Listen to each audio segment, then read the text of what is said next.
प्रदीप भाटी जी हमारे साथ बैठे हुए हैं। अगर इंडिया अलायंस में इस वक्त एकजुटता को लेकर ये जो टूट की खबरें सामने आई हैं, उस पे अगर सवाल उठे हैं तो उसके पीछे सबसे बड़ी वजह समाजवादी पार्टी और कांग्रेस की जो तकरार देखने को मिली है। अभी आपको यह स्टैंड क्लियर करना होगा कि क्या समाजवादी पार्टी कांग्रेस के साथ मिलकर चलने को तैयार है, और ये जो हार हुई है उसके पीछे आप बार बार कह रहे हैं कि अखिलेश के साथ या समाजवादी पार्टी के साथ संबंध अच्छे नहीं रहे, उनकी पार्टनरशिप नहीं हो पाई मध्य प्रदेश में, इसलिए हार हुई। क्या चल रहा है इंडिया अलायंस में? प्रदीप जी।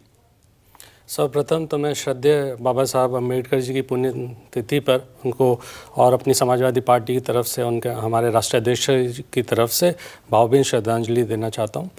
आप ठीक कह रहे हैं कि इस जो हमारा एमपी के और इन 3 राज्यों का चुनाव रहा, उसमें हमारा गठबंधन नहीं हुआ और ठीक से नहीं चला, उससे कुछ आपस में मनमुटाव भी हुए। लेकिन हमारा गठबंधन अभी भी इंटैक्ट है और हम लोग साथ मिलकर 2024 में चुनाव लड़ेंगे। उसमें कुछ कांग्रेस की तरफ से खामियां रहीं, आपने अभी उसका जिक्र भी किया। कांग्रेस उस पर सुधार करने की बहुत ज़रूरत है। देखिए, आज की डेट में माननीय राष्ट्रीय अध्यक्ष हमारे जो हैं अखिलेश यादव जी, वो बहुजनों के सबसे बड़े नेता के रूप में, और ख़ास करके हिंदी बेल्ट देखें तो सबसे बड़े नेता हैं। आप उनके खिलाफ कुछ बोलेंगे और ये चाहेंगे कि इस हिंदी बेल्ट में आपको वोट्स मिल जाएं उन्हीं बहुजनों की, उन्हीं गरीबों की, वंचितों की, तो थोड़ा मुश्किल होगा। कांग्रेस को ये समझना ज़रूरी होगा है ये चीज़। अभी मैं अपनी भाजपा प्रवक्ता को सुन रहा था, वो कह रहे थे कि गारंटी चल रही है, सिर्फ एक मोदी गारंटी चल रही है। तो राखी जी बताइए, गारंटी उत्तर प्रदेश में चल रही हैं? जो आपने उत्तर प्रदेश में 2022 में चुनाव में जो गारंटियां दी, 3 सिलेंडर से लेकर, अगर मैं मोदी सरकार और योगी सरकार की बातें करूँ और सिर्फ किसानों की बात कर दूं, तो किसानों को आपने सिंचाई फ्री देनी थी, नहीं दी। किसानों के लिए आप एक सांड नीति लेके आने वाले थे, जो रात भर आज किसान जग के अपनी फसल को रखा रहा है इस सर्दी के अंदर, उसके लिए आपने कुछ किया? आपने उनको 60 वर्ष की उम्र से पेंशन देने की बात की थी, उस पर आपने कुछ नहीं किया। आपने फ्री बिजली देने की बात की थी, गिनना किसानों की ना तो उनमें बढ़ोतरी हुई उनके, और ना किसानों की एमएसपी में कोई बढ़ोतरी, तो सिर्फ किसानों की। उसके अलावा 22 ऐसे जुमले आपने 2014 से लेके गढ़े, जो आज तक आपने पूरे नहीं किए। किसान की आय दुगनी से लेके स्मार्ट सिटी से लेके, आपने आदर्श विलेज से लेके, महंगाई तो आपने छप्पर फाड़ दिया, उस हिसाब से दुगनी से तिगनी कर दी।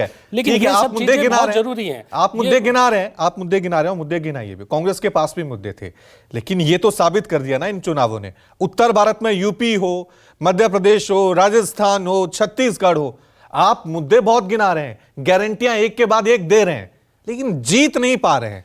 देखिए, मैं इस बात को इस रूप में लूंगा कि भाजपा के लिए कहूंगा कि मैं सच भी कहूँगा मगर फिर भी हार जाऊँगा। वो झूठ बोलेगा और लाजवाब कर देगा। तो ये हाल अभी भारतीय जनता पार्टी ने इन चुनावों के अंदर किया है, और जैसे जैसे लोग समझते जाएंगे इस चीज़ को और बेहतर तरीके से। आपने भी एक कहानी सुनी होगी, गडेरिया आया, भेड़िया आया, और उस कहानी में भी आपने देखा होगा तीसरी बार क्या हाल हुआ था। तो वही हाल अब तीसरी बार 2014 और 19 के बाद अब 2024 में भारतीय जनता पार्टी का होगा। ये निश्चित रूप से होगा। कांग्रेस यूपी में कांग्रेस को सीट देंगे आप? सबसे बड़ा सवाल तो यही है ना। देखिए, जब भी गठबंधन होता है तो देन लेन की बात ही, एक सब म्यूचुअली आपस में बैठ के हम लोग एमपी में उन्होंने नहीं दी आपको, बिल्कुल उनकी बहुत बड़ी गलती रही, उसके कारण हम 10-12 सीटें हारे। हम 10-12 सीटें वहाँ पे जीत सकते थे, ये बहुत बड़ी गलती रही। और दूसरी बात, अब क्योंकि एक इनफॉर्मल मीटिंग का नाम दिया गया है, मैं तो ये जरूर गुजारिश करूँगा कांग्रेस से कि जो फॉर्मल नेता हैं यहाँ के, इनके उत्तर प्रदेश के, उसे फॉर्मली इन्वाइट करके चुनाव जीत के दिखा दें उत्तर प्रदेश के अंदर, या मध्य प्रदेश में और राजस्थान में उन्होंने जीत भी लिया। तो उस तरह की भाषा का प्रयोग जरूरी, इस भाषा से जरूर हम लोग आहत हुए हैं, और कांग्रेस को इससे सीख लेनी चाहिए। और अपने जो अपनी कमियों के कारण, और जो अपनी उनके नेताओं ने एक तरह से सुपारी ले ली थी कांग्रेस को हराने के लिए, उसके लिए उनके शीर्ष नेतृत्व को इस पर ध्यान देना चाहिए।